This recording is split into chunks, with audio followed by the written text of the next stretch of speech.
하나님은 선지자 요나에게 아수르의 수도 니느웨에 가서 회개의 복음을 선포하라, 그런 소명을 주셨습니다.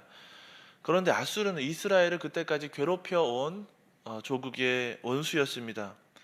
요나는 원수 나라를 전도하라는 명령에 대해서 좋게 생각하지 않고 처음에는 순종하지 않았습니다. 하나님의 명령을 거역한 요나는 다시스, 그러니까 당시의 땅끝이라고 생각되었던 스페인까지 도망가려고 요빠 항구에 갔습니다. 요나는 선지자였음에도 불구하고 민족주의, 배타주의, 그리고 선민의식에 사로잡혔던 선지자였던 것입니다. 불신자가 진정으로 돌아오고 회개하는데 희열을 느끼지 못했던 그런 민족 차별주의자였습니다. 요나의 심정을 이해하려면 우리가 1945년 일제의 폭정에 신음하던 조선에 해방된 후에 1946년 하나님께서 우리에게 만약에 일본으로 가서 복음을 전하라 이렇게 말씀하셨다고 생각하면 쉽습니다. 여러분 같으면 네, 가겠습니다. 일본 사람들을 주님의 사랑으로 다 용서하겠습니다. 저들에게도 복음이 필요하고 예수님이 필요합니다. 저들의 죄를 몰라서 조선에 악행을 저질렀습니다. 주님, 저들을 용서해 주십시오. 네, 주님, 가고 말고요. 이렇게 말씀하실 수 있겠습니까? 그게 아니고, 주님, 일본은 다른 어느 나라를 다 가도 안 됩니다. 대신에 저를 필리핀으로 보내주십시오. 그렇게 대답할 수 있지 않겠습니까? 다시스로 가던 배에서 큰 풍랑을 만나 바다에 던져진 요나를 큰 물고기가 삼켜서 3일 동안 그 안에 거하게 되었습니다. 요나를 통해서 이방인, 특히 아수르의 니느웨를 구원하려는 하나님의 구원 계획이 이루어져야 됐기 때문에 하나님께서는 이렇게 놀랍게 역사하셨습니다. 요나의 복음을 들은 니느웨 사람 12만 명 이상 구원을 얻게 되었습니다. 일부 교인들조차 이 성경 이야기가 진짜 역사적인 사실인지 잘못 알고 있습니다. 요나의 사건은 소설이 아니라 실제 역사적인 사건이었습니다. 그래서 예수님께서 오늘 본문에 이 사건을 인용했던 것입니다. 예수님의 치유와 기적, 그리고 예수님의 설교를 가장 많이 보고 들은 사람이 예수님의 제자들입니다. 그 다음으로 누구보다도 많이 듣고 보았던 사람이 바리새인과 서기관들이었습니다. 이들은 예수님의 대적으로 시종일관 등장합니다. 그런데 마태복음 12장에 보니 바리새인들이 예수님께 또 다른 표적 보여주시기를 구하였습니다. 예수님께서 만일 이들에게 또 다른 표적과 기사를 보여주셨다면 이들이 믿기는커녕 다른 꼬투리를 잡아서 예수님을 대적할 것이 분명했습니다. 그래서 예수님은 다른 표적이 아니라 마지막 표적, 그러니까 요나의 표적, 즉 예수님께서 3일 동안 무덤에 계시다가 부활하실 것을 보여주시겠다, 그렇게 말씀하신 것입니다. 여기서 주목해 볼 만한 점은 니느웨 사람들은 요나가 물고기 뱃속에 3일 있었던 기적과 표적을 보지 않고도 요나의 선포를 듣고 회개했다라는 점입니다. 바리새인들은 니느웨 사람들보다 더 많은 기사와 표적을 보았는데도 회개하지 않고 믿지 않았습니다. 바리새인들은 악하고 음란한 시대로서 독사의 자식처럼 악한 일을 행하고 성령을 회방한 사람들이었습니다. 따라서 니느웨 사람이 요나의 말을 듣고 금식하며 회개한 것처럼 바리새인과 서기관도 요나보다 더 크신 예수님의 말씀만 듣고도 회개하고 믿어야 했습니다. 그런데 그러지 못하고 기적을, 표적을 계속해서 요구한 것입니다. 우리는 어떠합니까? 예수님의 전생애와 또 예수님의 십자가와 죽으심, 부활이라는 명명백백한 진실 앞에서 큰 믿음을 가지고 살아가고 계십니까? 주님은 표적 자체에 목적을 두시지 않았습니다. 성령의 능력으로 하나님 나라가 이 땅에 임한 것을 가르치시기를 원했습니다. 그래서 오늘날 우리도 하나님 나라를 믿음으로 살아가고 믿음으로 이뤄가기를 바라시는 것입니다. 믿고 회개하고 복음에 합당한 천국 시민의 삶을 살아가라고 계속해서 도전하고 계십니다. 38절 말씀 같이 한번 읽어봅시다. 그때에 서기관과 바리새인 중 몇 사람이 말하되 선생님이여 우리에게 표적 보여주시기를 원하나이다. 예수께서 한 절 더 읽겠습니다. 예수께서 대답하여 이르시되 악하고 음란한 세대가 표적을 구하나 선지자 요나의 표적밖에는 보일 표적이 없느니라. 39절에 보면 선지자 요나의 표적밖에는 보일 표적이 없다라고 되어 있습니다. 이 말씀을 헬라어 문법에서 보면 신적 수동태라고 말합니다. 즉 성부 하나님께서 선지자 요나의 표적만 주실 것이다, 그러한 말씀입니다. 예수님의 죽으심과 장사지냄, 부활은 성부 하나님께서 이루어 주실 것이다, 그러한 말씀이 나타나 있습니다.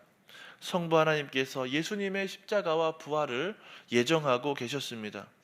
예수님이 장사 지낸 바 무덤은 지성소를 상징하게 됩니다. 요한복음 20장에 보면 예수님의 무덤에 흰옷 입은 두 천사가 예수님의 누우셨던 머리 쪽에, 또 다른 하나는 발치에 앉아 있었다라고 했습니다. 이것은 지성소의 모양을 그대로 보여주는 것입니다. 두 그룹을 연상케 합니다. 그리고 예수님의 무덤 안에 입으셨던 세마포와 머리를 썼던 수건이 개어져 있던 것도 구약의 대제사장의 옷을 연상하게 합니다. 구약 대제사장은 머리에 관을 쓰고 세마포 옷을 입고 성전 봉사를 했습니다. 그리고 이를 다 마친 후에 세마포 옷은 벗어두고 평상복을 입었습니다. 대제사장이 1년에 한 번, 즉 대속죄일에만 짐승의 피를 가지고 지성소에 들어갈 수 있었습니다. 백성의 죄를 사해달라는 의미였습니다. 만약 하나님께서 제사장의 제사를 받아주셨다면 그는 무사히 지성소에서 나올 수 있었고, 그렇지 않았다면 지성소에서 무사하지 못했습니다. 사람들이 대제사장의 허리에 묶여있던 줄을 밖에서 잡아당겨서 그 시체를 끌어내야 했습니다. 예수님이 세마포 옷과 두건을 벗어두고 이렇게 개켜 놓았다라는 것은 예수님께서 드리신 이 제사가, 대속의 희생이 하나님께서 기쁘게 받으셨다라는 것을 의미합니다. 완전한 제사가 드려졌다라는 의미입니다. 그렇게 예수님은 영광스러운 부활의 옷을 입으시게 되었습니다. 성부 하나님은 예수님의 십자가 부활을 예정하신 대로 기쁘게 받으신 분입니다. 그러므로 우리가 하나님과 화목하게 되고 천국 백성이 되었습니다. 그렇다면 예수님의 죽으심과 부활로 하나님 나라를 이루는 데 있어서 성령 하나님은 어떤 일을 하셨을까요? 주님이 죽음에서 부활하신 일을 주도했습니다. 오늘 본문 바로 앞에 마태복음 12장 22절 이하에 예수님과 바리새인의 논쟁이 등장합니다. 예수님은 귀신 들려 눈 멀고 벙어리 된 자를 고쳐주셨습니다. 주님의 치유 사역을 보고 바리새인들은 귀신의 왕 바알세불의 힘을 빌려서 한 것이라고 매도했습니다. 하지만 귀신의 왕 바알세불의 힘을 빌려서 귀신을 쫓아낸 것은 말이 안 된다라고 하셨습니다. 억지스럽게 말하면 미국이 시진핑의 힘을 빌어서 중국 공산당을 무찌른다, 그런 것과 같다는 말씀입니다. 주님은 성령을 힘입어 귀신을 쫓아내면 하나님 나라가 너희에게 임하였다 말씀하셨습니다. 그리고 예수님의 사역을 전혀 믿지 않고 성령의 사역과 능력과 사역도 고의로 무시하고 귀신의 사역으로 돌리는 것은 성령을 회방하는 것이다, 그리고 결코 용서받지 못할 것이다 말씀하셨습니다.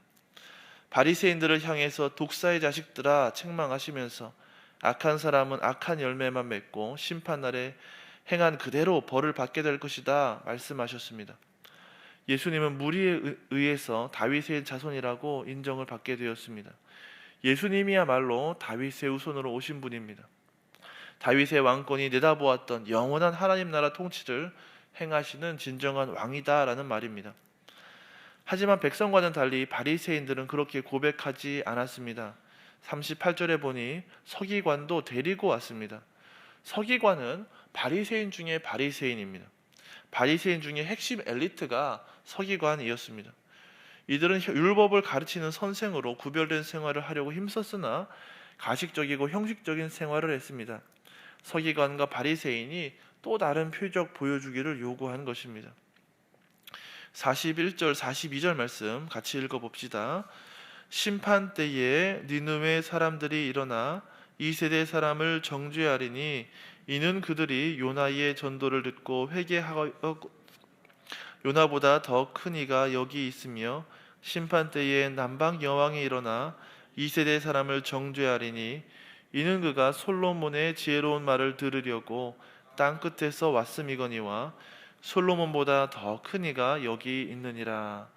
본문 41절, 42절에 보니까 요나의 말을 듣고 회개한 니느웨 사람과 솔로몬의 영광을 보고 그의 말을 들었던 남방 여왕이 일어나서 부활하여 불신 이스라엘을 심판하겠다, 그렇게 말하고 있습니다. 이방인은 성령의 능력으로 부활을 경험하지만 바리새인과 서기관은 부활을 경험하지 못합니다. 오히려 심판이 있을 것이다 라고 했습니다.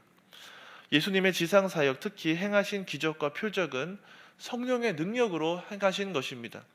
하나님 나라가 이 땅에 임한 것을 보여주시려고 하는 의도가 있습니다. 그리고 이런 표적을 보고 다윗의 자손이다 이렇게 고백하게 하시는 이도 성령님입니다. 성령님은 예수님의 마지막 표적, 그러니까 요나의 표적, 예수님의 죽으심과 부활도 주도적으로 감당하게 하시는 분이고, 우리로 하여금 이것을 믿게 하여서 천국의 능력을 경험하도록 하시는 분입니다. 우리도 성령님 때문에 예수님에 대한 믿음이 생겼습니다. 내 자신이 예수님을 믿은 것 같은데 가만히 신앙생활하다 보니까, 또 성경을 읽어보니까 성령님의 사역이라고 되어 있습니다. 예수님의 모든 사역이 의미 있게 된 것이 다 성령님 덕분이라는 말입니다. 이렇게 성령님의 사역은 참 놀랍습니다. 신비롭습니다. 성령님이 우리를 어떻게 이끌어 가실지 기대하고 또 기도해야 합니다. 요나의 사건은 무언가 더 깊은 영적인 것을 알려주는 예언적인 징표였습니다. 요나가 3일간이나 머물렀던 큰 물고기는 예수님이 3일간 계셨던 무덤을 상징합니다. 물고기가 요나를 땅에 토한 것은 예수님이 무덤에 나온 부활을 보여줍니다. 예수님은 선지자 요나보다 더 크신 대선지자입니다. 하지만 예수님의 죽으심은 자발적인 것이었습니다. 예수님은 남방 스바 여왕에게 자신의 지혜를 보여주었던 솔로몬 왕보다도 더 큰 왕이십니다. 또한 예수님은 세상 죄를 지고 가신 대제사장이십니다. 자신의 피를 바쳐서 하나님과 사람들이 화목하게 하셨습니다. 예수님은 대적으로부터 귀신 들린 자라는 말을 들으셨고, 먹기를 탐하는 식충이라는 욕을 듣기도 하셨습니다. 온갖 모욕과 침뱉음과 매를 맞으면서도 천국 복음을 전해주셨습니다. 이런 고난을 통해서 우리 예수님은 부활하시고 만왕의 왕이 되셨습니다. 이렇게 만왕의 왕이시고 승천하신 예수님이 오늘도 제자들을 교회를 통하여서 니느웨 12만 8천 명을 회개케 하신 것처럼 온 땅에 복음을 전하고 또 온 땅에 우리 주님의 통치가 드러나기를 바라고 계신 것입니다. 요나에게 있어서 물고기 뱃속은 무덤이 될 뻔했지만 회개의 장소와 보호의 장소, 그리고 하나님을 만나고 하나님의 부르심과 능력을 회복하는 장소가 되기도 하였습니다. 우리도 물고기 뱃속 그리고 무덤에 들어가야 부활을 경험할 수 있습니다. 대제사장이신 예수님께서 영원한 제사를 십자가에서 단번에 드리심으로 우리는 이미 무덤에 들어간 것과 마찬가지입니다. 우리는 말씀을 통해 구약 성도나 초대교회 성도보다 더 많이, 그리고 더 분명히 예수님의 사역과 하나님의 구원 사역, 천국에 대해서 알게 되었습니다. 그런데 아는 것에 그치고 듣는 즐거움 속에 머문다면 현대판 바리새인과 서기관이 되기가 쉽습니다. 여러분들이 또 우리가 듣고 있는 설교의 양이 엄청납니다. 설교자가 설교하는 양도 참 많습니다. 참 큰 축복이죠. 하지만 이것이 우리에게 위기로 다가올 수 있습니다. 듣기만 하고 행하지 않게 될 때 그러합니다. 우리는 너무 편하게 예수님 믿으려고 하지 않는지 생각해 봐야 됩니다. 구원의 확신이라는 신앙의 초보에서 머물러서 안주하지 않는지 생각해 보시기를 바랍니다. 하나님께서는 우리가 주님의 고난에 동참하시기를 원합니다. 주님은 우리에게 물고기 뱃속에 들어가서 오직 주님 앞에서 1:1 사생 결단하시기를 원합니다. 요나가 그러했던 것처럼 물고기 뱃속에서 죽음을 경험하고 새로운 인생 살기를 경험했던 것처럼 하나님과 나와의 관계, 1:1 관계에서 새로운 인생 살아가리라 다짐하는 결단이 필요합니다. 그렇게 주님은 우리가 십자가와 부활의 능력을 분명히 알고 경험하고 새로운 인생을 살아가시기를 원하십니다. 그리고 주님은 십자가와 부활을 우리가 믿으며 천국을 여기서 누리고 또 사람들에게 나누어 주기를 원하십니다. 46절 이하에 예수님께서 천국의 가족 관계를 설명하신 내용이 나옵니다. 누가복음 8장에 보니까 예수님의 친족, 형제들마저도 예수님이 어떤 분이신지 몰랐습니다. 예수님을 믿지 않았습니다. 그래서 예수님께서 가르치실 때, 설교하실 때 아멘한 것이 아니라 미쳤다고 모욕을 하였습니다. 이런 반응을 하고 있는 예수님의 친족은 과연 천국 백성일까요? 예수님의 친족들은 예수님을 잘 안다고 생각했을 것입니다. 왜냐하면 일생을 그 곁에서 보냈기 때문입니다. 나사렛 사람들도 그러했을 겁니다. 동네에서 가까이 본 예수님이 누구신지 몰랐습니다. 이들은 메시아로 오신 예수님을 받아들이지 못했던 것입니다. 그래서 예수님을 결국 죽음으로 몰고 가게 되었습니다.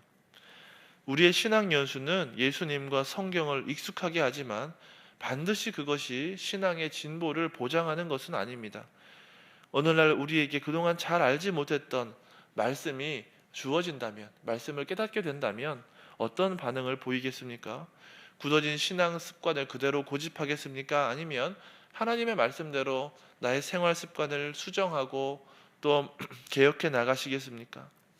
하나님의 약속이 이루어지는 현장에서 많은 유대인들은 굳어진 신앙에서 떠나 회개하지 못했습니다. 계속해서 살아가던 대로 살아가고 주님의 말씀에 순종하지 못했습니다. 우리는 그런 악한 세대의 모습에서 오늘 본문에서 교훈을 얻고 천국 가족이 누구인지 알아야 합니다. 오늘 본문 50절 말씀 같이 한번 읽어봅시다. 누구든지 하늘에 계신 내 아버지의 뜻대로 하는 자가 내 형제요 자매요 어머니이니라 하시더라. 예수님이 알려주신 천국 백성, 진짜 가족은 하나님의 뜻대로 행하는 자라고 했습니다. 우리의 시민권은 어디에 있습니까? 대한민국 시민권 중요하지만 영원한 것이 아닙니다. 언젠가는 반납해야 됩니다. 영원한 시민권은 하늘에 있습니다. 시민권만 있으면 되는 것이 아닙니다. 천국 시민답게 살아가야 한다는 교훈을 주고 계십니다. 천국 시민은 동력하는 삶을 살아가야 됩니다. 분쟁하면 천국이 서지 못합니다. 천국 시민답게 성령님과 동행하는 삶을 살아가야 됩니다. 그래서 하나님 나라를 확장해가는 모범 시민이 되고 모범 가족이 되어야 합니다. 말을 맺습니다. 우리에게 보이신 십자가 죽으심과 부활이라는 놀라운 표적을 붙드시기를 바랍니다. 하늘에 계신 우리 아버지의 뜻대로 살아가시기를 바랍니다. 그래서 이 땅의 믿음의 동력자들과 가족이 된 기쁨을 누리면서 하나님의 심판을 피하는 저와 여러분 되시기를 주님의 이름으로 축원합니다. 아멘. 기도하겠습니다. 하늘에 계신 우리 아버지, 아버지의 이름을 거룩하게 하시며 아버지의 나라가 오게 하시며 아버지의 뜻이 하늘에서와 같이 땅에서도 이루어지게 하소서.